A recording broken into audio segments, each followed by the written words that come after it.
Hello students, welcome to my channel VK Voice. So today I am here to discuss with you back exercise questions and the chapter is chapter number 5 as you know. So without wasting time, let us start the questions. So first question which is there, short answer type question, question number 1. What does the symbol of an element means?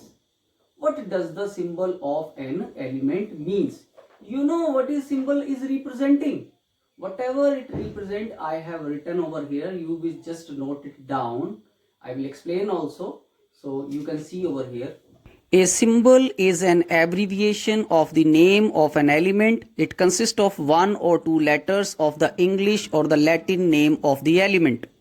Okay, next question is, how are the symbol of carbon, chlorine, chromium and cobalt distinguished from each other?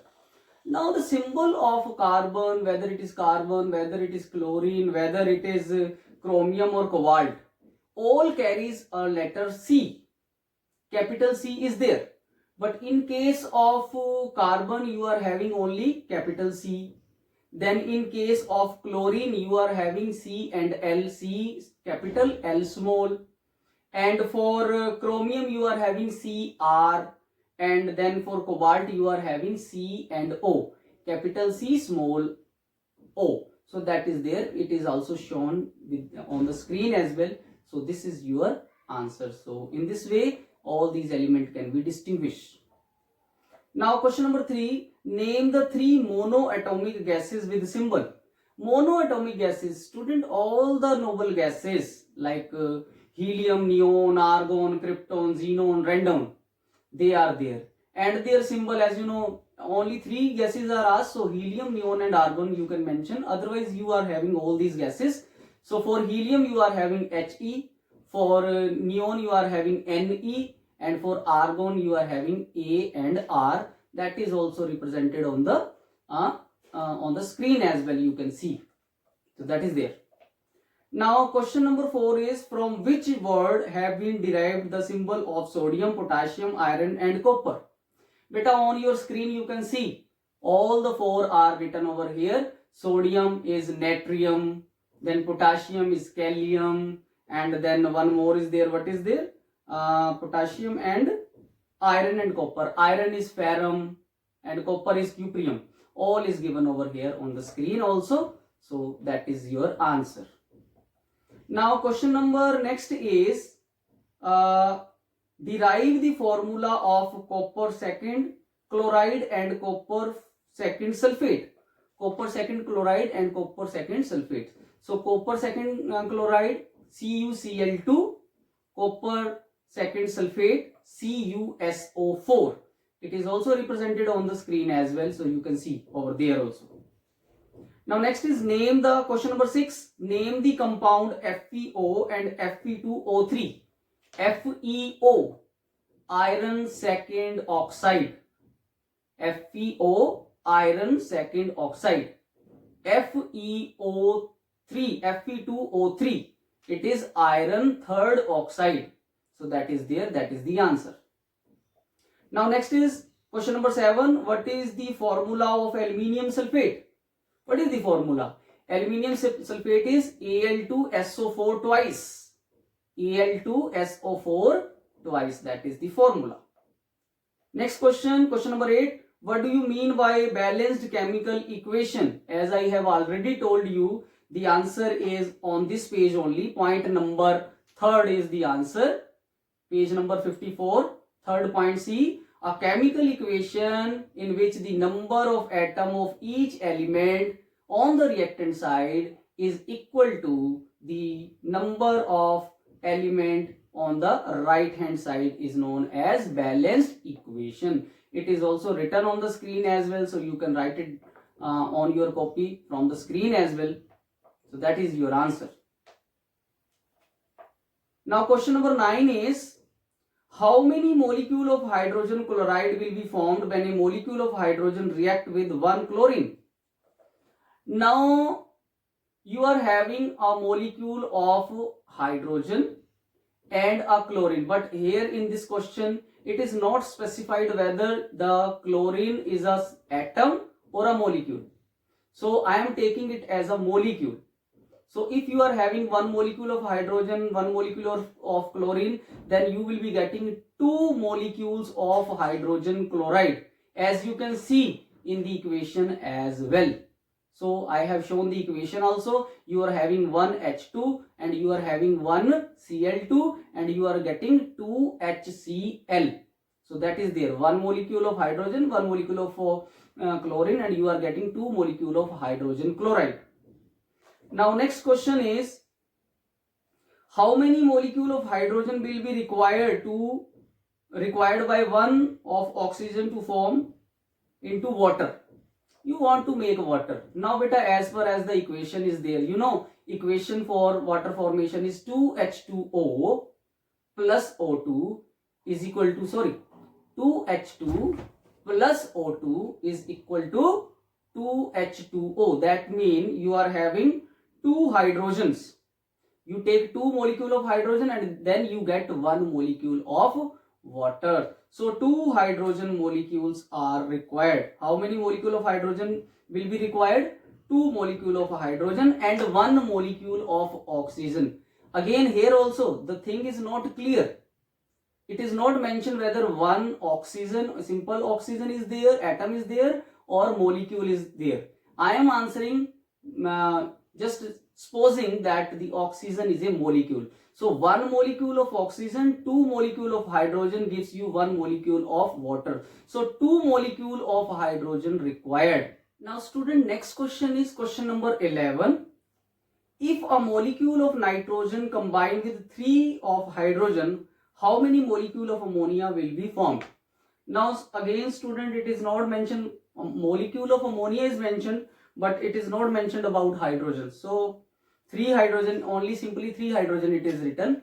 So in the session also I discussed this question, but if I take, during the session I have taken it as a atom. So I gave you the answer 1. But if we take hydrogen as molecule, in that case, which should be there, that should be the right answer. The molecule of ammonia so formed will be 2 molecule of hydrogen, 2 molecule of ammonia will be formed over here, and the chemical equation is this, which you can see over here. So this equation here you can see one ammonia is there, and then you are having hydrogen atom, 3 hydrogen molecule is there, and you are getting 2 ammonia molecule, 2NH3 you are getting. So right answer is 2 molecule of ammonia. So that is the answer. Next question, question number 12. Carbon dioxide turn lime water milky. Write the chemical equation for this reaction conveying as much information as possible. So this equation is there. I have written this equation over here. You can see on the screen the equation is there. Here you are having CaOH twice aqueous, AQ aqueous, and this is the lime water. CaOH twice is lime water plus CO2G gas. It is gas. It gives CaCO3 calcium carbonate. This is the white color. This is the white precipitate, I will say. So this is solid. So S is written over here, and H2O water molecule is there, and it is liquid. So whole of the equation is there on your screen. You can see and note it down. Now next question, long answer questions. Long answer question, question number 1. Discuss the trend in valency of element that one observe when they are arranged in the increasing order. Now beta, the whole question, it has 3 parts. This question has 3 parts. First part I am discussing. First of all, what is the trend? So beta, answer is on page number 47. There are 2 points. After the table number 5.1, you can see 2 dots, 2 red dots are there. And first answer, first line you will write, the valency gradually rises from 1 to 4 and then fall to 1 and finally to 0. First point you will write. Then second point is, the element in column have the same valency. The element in the column have the same valency. So this is the trend, how the valency will change. Now next part of this question is, it is asked, let me see what is asked. Knowing the valencies, how you can make the, yes, If you know the valency, how you can make the formula? So then you will write, knowing the valency, what you will do? By transposing the valencies, the formula of the compound can be determined, as we can show in the figure, like in example we can show. The example is on your screen. You can see this is the example. As you can see here, you are having a element is there, b element is there. Valency of a is also known to us, it is y, and valency of x is valency of b is x. And when we transpose it, we are getting the formula ax b y. Similarly, we are having other element also which are given on your screen. So that you will write with that. Is it clear or not, students? So that will be there. Now next question, question number 2, long answer type question is there. What is there? Long answer type question. Question number 2 is, show with example how we take care the electrical charge on radical while finding out the formula of the compound made up of them. So with the example we are to just give the answer. So beta, the answer is given there on your book, page number 49. So go on page number 49. So on page number 49, after one table is given, and after that table the paragraph is there, and the paragraph start like this, and I am writing also there on the screen. Also you can see on screen, you will be finding. So radical carries a charge over them, but the compound they form do not. The compounds are electrically neutral, hence the positive and negative radicals must be present in a compound in such a manner, in such a number that the opposite charges cancels each other. Now examples are also given. For example, Al2SO4 thrice, the total positive charge is 2 into 3, 6. For aluminium, 3 positive ion, and the total negative charge is 3 into 2 equal to 6. For 3SO4, 2 negative ion. So you can understand this by using valency card also. Now valency card is also given on figure 5.1. So valency card is also given. You can just write these valency cards as well. So that will be your answer. All these things are shown on the screen as well. That is your answer. Now question number next is, discuss how you can make a balanced chemical equation convey more than the symbols and formulae of the reactant and the product. So the answer is beta on page number 54. Last point is there. Last point of this is, a chemical equation is made more informative by mentioning number 1, the state of each reactant and product. You will write the state of each reactant and product, whether the reactant and product are solid, liquid, gas or aqueous solution you are having. Depending upon, you will write for solid S, for liquid L, for aqueous AQ, and for gases you will write G.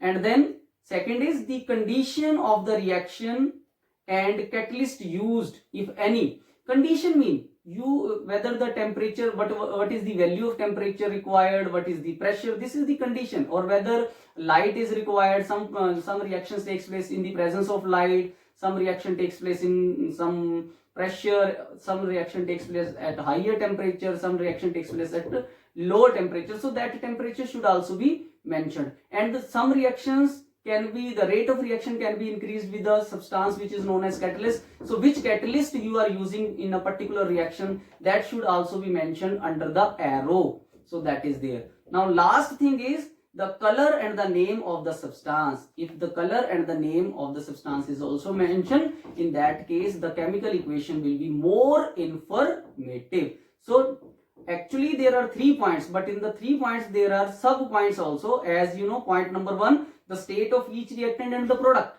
State means solid, liquid, gas and aqueous. And then the condition and the substances or the catalyst. So what is the condition? Temperature, pressure, etc. You should mention above the arrow, and below the arrow you will write the catalyst which is there. And last one is what is the color of a particular reactant and what is the color of the product, and name also. What is the reactant name, what is the product name, that if you write, then that chemical equation will be more informative. So that is there, students. Next question, objective questions, beta. Objective question. Question number 1. Which of the following symbol is not derived from the Latin name of the element? First is Fe. You know Fe is ferrum, Latin name. Cu, cuprium. Cr, chromium, and Pb, plumbum. Beta, here plumbum, copper, and ferrum, these are the Latin name. But chromium is not a Latin name. So your answer number 1 is chromium. That means C is your right answer. Second is, to which of the following symbol is derived from the Latin name of the element?